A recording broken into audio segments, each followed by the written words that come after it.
Bueno, vamos a hablar de la citis desde un enfoque clínico en un paciente cirrótico. Los temas que vamos a desarrollar son primero el concepto de ascitis, luego la etiología, después hablaremos sobre la fisiopatología que va a producir la acumulación de líquido, las manifestaciones clínicas de la ascitis y por último vamos a ver el manejo del paciente con ascitis en tanto su diagnóstico, el diagnóstico diferencial y el tratamiento. Bueno, ¿cómo definimos ascitis?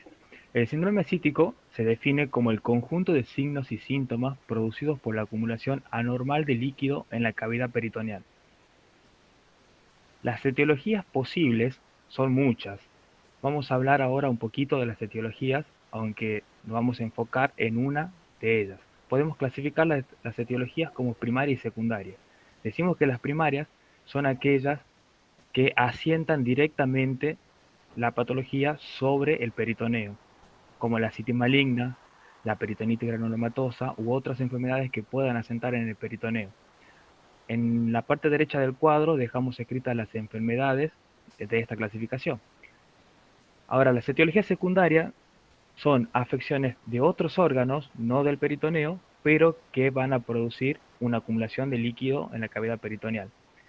Y también tenemos muchas posibilidades aquí, porque al ser un edema, son muchas las posibles fallas orgánicas que pueden dar una acumulación anormal de líquido.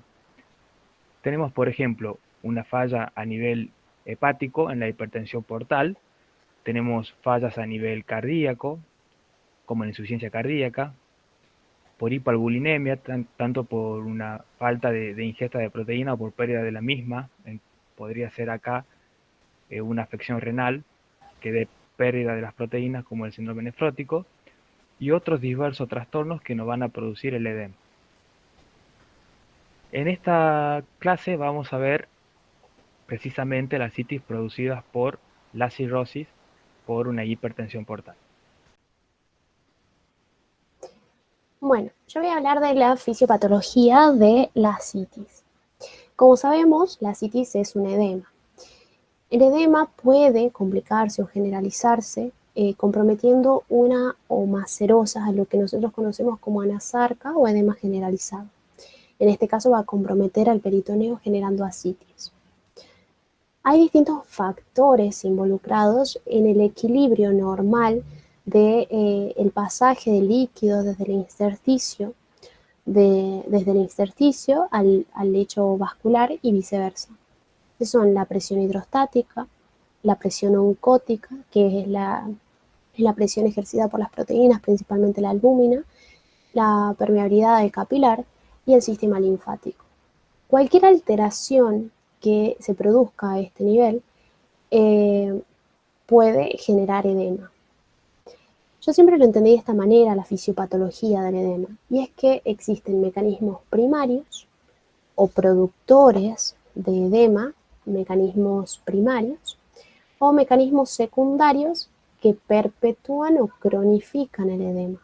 ¿Sí?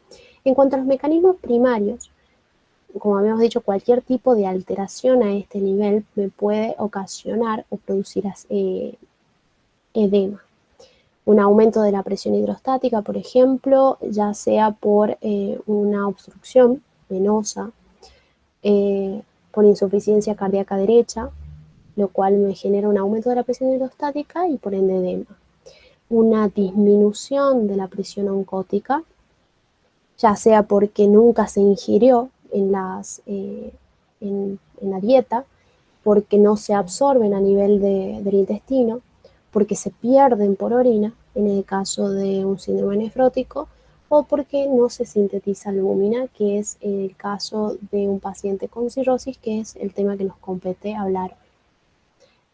Una alteración en la permeabilidad del capilar o una alteración en el sistema linfático, por ejemplo, por obstrucción o por ausencia puede generar edema.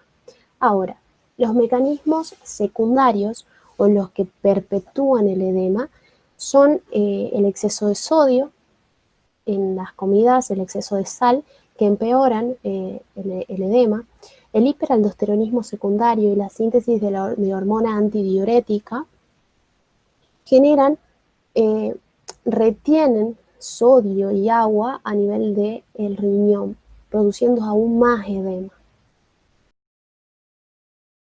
En este esquema vamos a hablar de los múltiples factores involucrados en el mecanismo de la ascitis. En el contexto de un paciente con cirrosis, en el contexto de un paciente cirrótico, ocurren dos cosas principalmente. Una disminución de la síntesis de albúmina generando hipoalbuminemia, que a su vez esto genera una disminución marcada de la presión oncótica. Y otras de las complicaciones más comunes de la cirrosis es la hipertensión portal, que es el aumento de la presión a nivel del sistema venoso portal, lo cual genera o se traduce en aumento de la presión hidrostática. Este aumento de la presión hidrostática y la disminución de la presión oncótica rompen el equilibrio de pasaje de líquidos del intersticio hacia el capilar y viceversa, produciendo edema, en este caso ascitis. Esos son los mecanismos principales. Pero ¿qué sucede en el mecanismo, en la fisiopatología? En el sistema porta, o sea, como sabemos, la sangre del sistema porta va al hígado. Pero en este caso se encuentra con una víscera que está totalmente desestructurada por la cirrosis, lo cual hace que aumente la resistencia al flujo portal. La sangre no puede ingresar por acá y a modo compensatorio se produce vasoconstricción a este nivel. Y produce un aumento de la presión hidrostática. Este aumento de la presión hidrostática hace que salga el líquido desde el lecho vascular hacia el intersticio. Ahora, este estado de hipervolemia compromete a las estructuras anteriores al sistema portal, en este caso al vaso y a los vasos espláncnicos, generando una gran vasodilatación, que también es un modo compensatorio para poder albergar la gran cantidad de sangre que no puede pasar por el hígado. Entonces se sintetizan vasodilatadores endógenos, en este caso el óxido nítrico, generando esta vasodilatación, esta gran vasodilatación. Esta es captada por los vasoreceptores que activan al sistema nervioso simpático, que a su vez activan al sistema renina, angiotensina, aldosterona, produciendo la retención de sodio y agua a nivel de los túbulos renales, produciendo ascitis, contribuyendo a la ascitis. ¿Qué pasa acá con el sistema linfático? Recuerden que habíamos dicho que como no podía pasar la sangre hacia el hígado, se producía un aumento de la presión hidrostática y por ende la salida de líquido. Como sabemos, el sistema linfático drena el remanente de líquido en este desequilibrio entre la presión oncótica y la presión hidrostática, se queda con ese remanente. Pero en este caso pasa líquido hasta que colapsa el sistema linfático, sobrepasa la capacidad del sistema linfático y por último ya lo vierte hacia el peritoneo, produciendo aún más ascitis. Como ven, hay múltiples mecanismos, existen múltiples mecanismos involucrados en la producción de ascitis. En cuanto a las manifestaciones clínicas, voy a hacer un pequeño repaso semiológico. A nosotros nos podría llegar o podríamos ver un paciente con estas características, como vemos en la foto, en ambas fotos. Lo primero que deberíamos hacer es ver la configuración abdominal y la superficie abdominal de este paciente. En el caso de observar la configuración abdominal, podemos evaluar deformaciones globales o parciales. En este caso, en el caso de la foto, se ve o se evidencia una deformación global de todo el abdomen por hipotonía de los músculos anchos del abdomen, que lo conocemos como abdomen globoso, por presencia de ascitis a tensión. Bien, eso en cuanto a la configuración abdominal. En cuanto a la superficie abdominal, podríamos evaluar la presencia de vello, si tiene o no, la coloración del paciente, en este caso, está claramente ictérico. Podríamos evaluar también si tiene algún tipo de lesiones, escoriaciones por rascado, podría ser.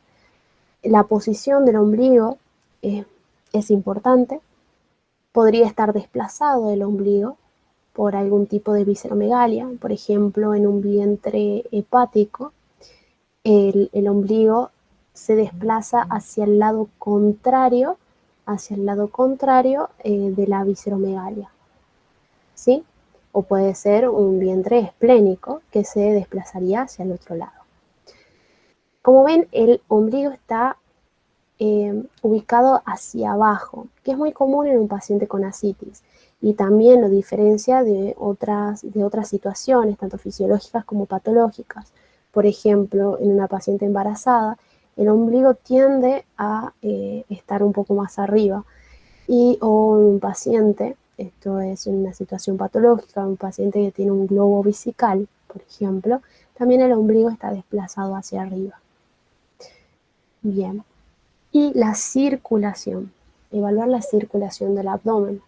En este caso se ve muy bien la circulación colateral, que es muy característica del síndrome de hipertensión portal. Y con respecto a la palpación, podemos citar la maniobra de la ola ascítica que nos daría el signo de Morgani, que consiste en colocar una mano sobre el flanco, sobre uno de los flancos, y con la otra mano dar pequeños golpes en el otro flanco, de tal manera de producir un desplazamiento del líquido ascítico de un lado hacia el otro. Si fuese positivo el signo de Morgani, deberíamos sentir en la mano que se encuentra apoyada en un flanco cómo golpea la ola, como una ola, el líquido acítico sobre la palma de la mano. Bien, la percusión es una maniobra muy útil para evaluar y para identificar líquido a nivel del peritoneo. ¿Cómo se hace? ¿Cómo se realiza la maniobra de percusión? Se percute todo el abdomen de manera radiada, desde epigastrio, de manera radiada, hasta encontrar matidez. ¿Sí? Cuando encontramos la matidez, deberíamos determinar si es una citis libre o tabicada. ¿Qué quiere decir esto? Si la citis es libre, si nosotros percutimos a este nivel y percutimos matidez, por ejemplo, por presencia de líquido a nivel del peritoneo, y ubicamos al paciente en decúbito lateral izquierdo, y percutimos nuevamente aquí, ya no centríamos la matidez por la presencia de líquido, sino el timpanismo característico del abdomen, ya que el líquido se desplazó hacia una zona de declive. Eso es ascitis libre. Pero si esta estuviese tabicada, ¿qué quiere decir esto? Si yo percuto a este nivel y siento matidez, lo coloco al paciente de cúbito lateral izquierdo, supuestamente, si se tratase de una ascitis libre, el líquido va a desplazarse hacia una zona de declive, pero en este caso no lo hace. Percutimos nuevamente y sentimos matidez. Esto sucede cuando se encuentra la citis tabicada o por presencia de una adherencia, una brida, por ejemplo. ¿Cuáles son las manifestaciones clínicas? En ascitis pequeñas, por lo general son asintomáticos los pacientes, pero en ascitis grande suele asociarse a incomodidad por la presión intraabdominal, una sensación de pesadez porque tiene algunos litros encima y dispepsia también por la presión intraabdominal, por el aumento de la presión intraabdominal y disnea por compresión diafragmática que hace que el tórax no se expanda correctamente. Puede asociarse o evidenciarse hernias. Una de las más comunes en un síndrome ascítico es la hernia umbilical, ¿sí? La hernia umbilical puede ser así, o sea que se puede ver a simple vista, o puede evidenciarse cuando le pedimos al paciente que haga algún tipo de maniobra de esfuerzo o de valsalva. Una de las complicaciones más comunes de la ascitis es la peritonitis bacteriana espontánea. Y bueno, y los signos y síntomas asociados a la ascitis siempre van a depender de la etiología, del origen. Este es un cuadrito que nos va a resumir un poquito el diagnóstico y el tratamiento en los diferentes grados de ascitis. Las ascitis se puede clasificar en 3 grados: leves, moderadas y masivas. Las ascitis leves, como dijimos, son asintomáticas y el diagnóstico solo se puede realizar desde la imagenología, y el tratamiento la mayoría de las veces va a ser etiológico, y con eso va a ser suficiente para restablecer la cantidad normal de líquido en el peritoneo.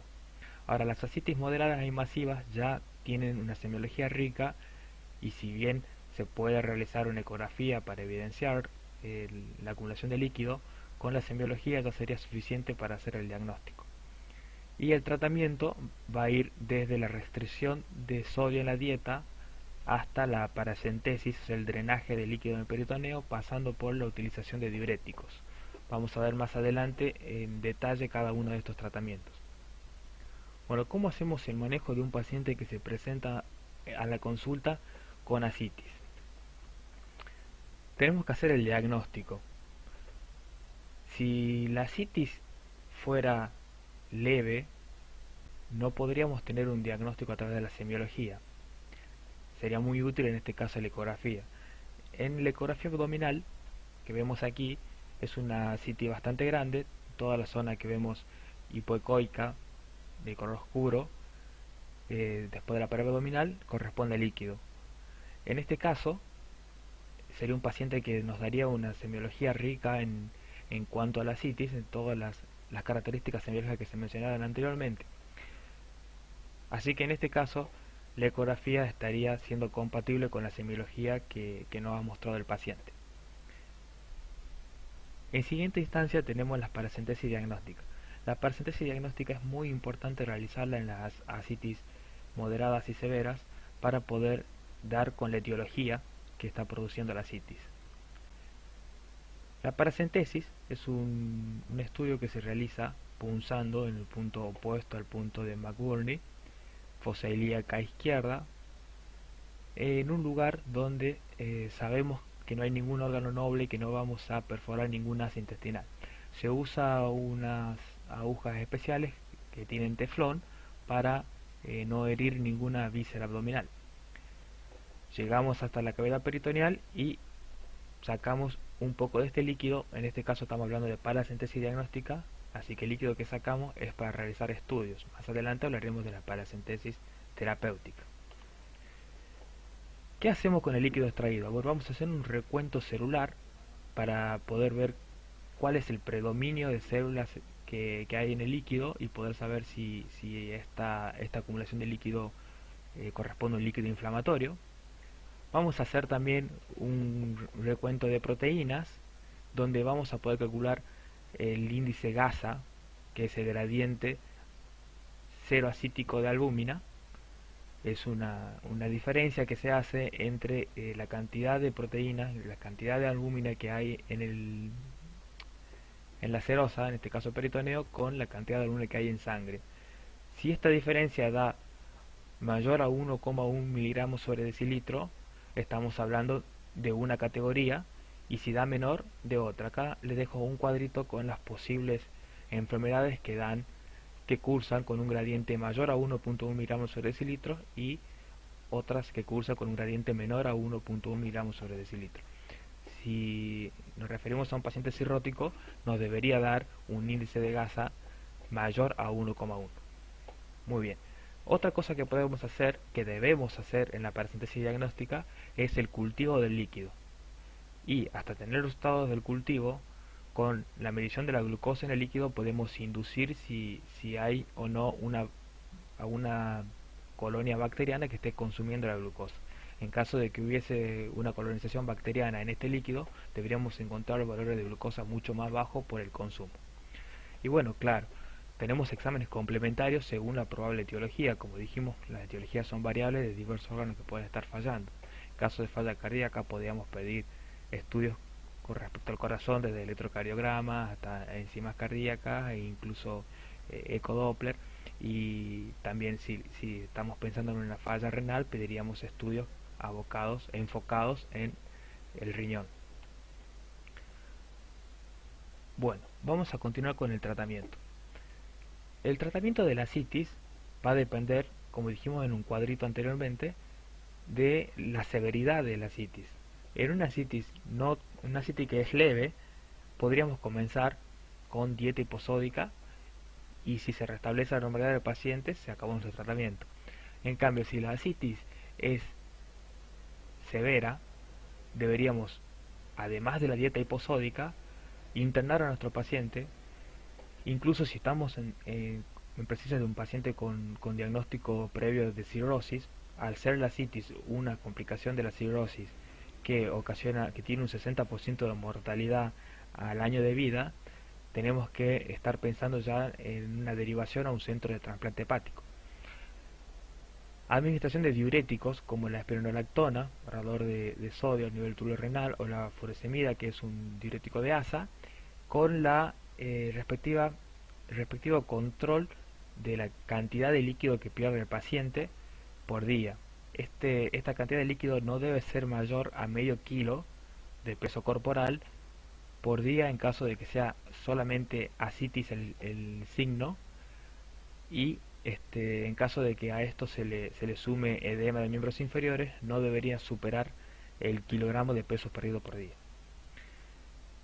En la ascitis severa es muy conveniente realizar una paracentesis evacuatoria, lo que yo venía hablando anteriormente de la paracentesis diagnóstica y paracentesis terapéutica. Esta sería la paracentesis terapéutica, la paracentesis evacuatoria, donde sacamos el líquido de la cavidad peritoneal y por cada litro de líquido peritoneal que sacamos debemos reponer 8 gramos de albúmina para que no se produzca una complicación post-paracentésica con falla multiorgánica, probablemente debido a una vasodilatación.